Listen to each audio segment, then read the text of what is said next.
Tigers sweep the team with the highest payroll in baseball. 2-0 win yesterday over the New York Mets. Eduardo Rodriguez, another stellar performance. He outduels Justin Verlander. 8 innings pitched, no runs, 9 strikeouts, 2 hits. He retired the leadoff hitter in 7 of the 8 innings he pitched. The Mets never really threatened. They never got a runner to second base.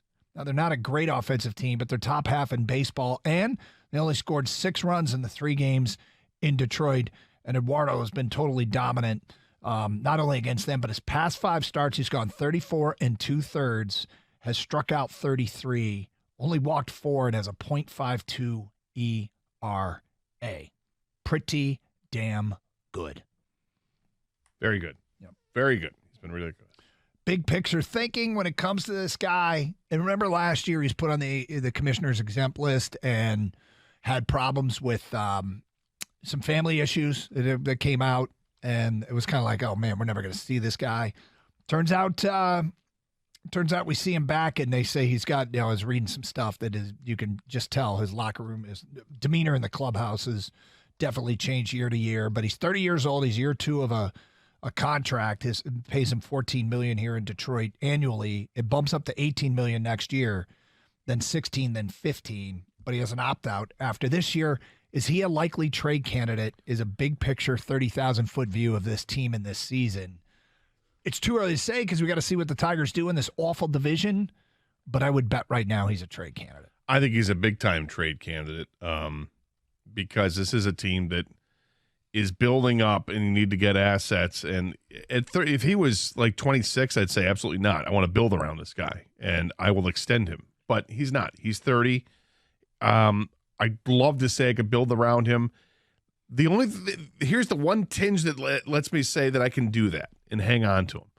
And that is, if you're Chris Ilitch, you know you've got a ton of money to spend in the offseason if you want to. You can give this guy an extension and go out and get a couple other premium players and really make an impact with this team.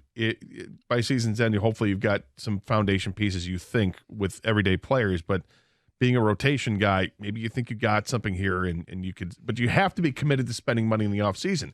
If you're not going to commit to that, then you got to trade him. And I heard some rumors yesterday. I just want to check something real quick, but I heard some rumors yesterday that there was a report that Milwaukee was interested, that they were scouting Rodriguez. Well, I would imagine a lot of people have their eye on him.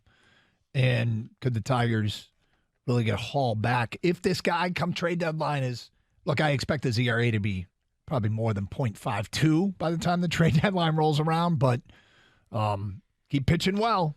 Yeah, pitching well. Only good things will come for us. Yeah, but the problem is that because he's got the opt-out clause, that the time to strike is going to be sooner than later if you're going to strike a trade with somebody, because you get close to that trade deadline, the more it looks like it's just a rental. Some team that's going to acquire him, you're going to want to send him off to like a good team if you're going to trade him, right? Send him to a team that doesn't mind payroll at all, a team that will say, well, look, we feel quite confident we can re-sign him or give him an extension anyway. So, yes, we're willing to give up the requisite pieces to acquire this.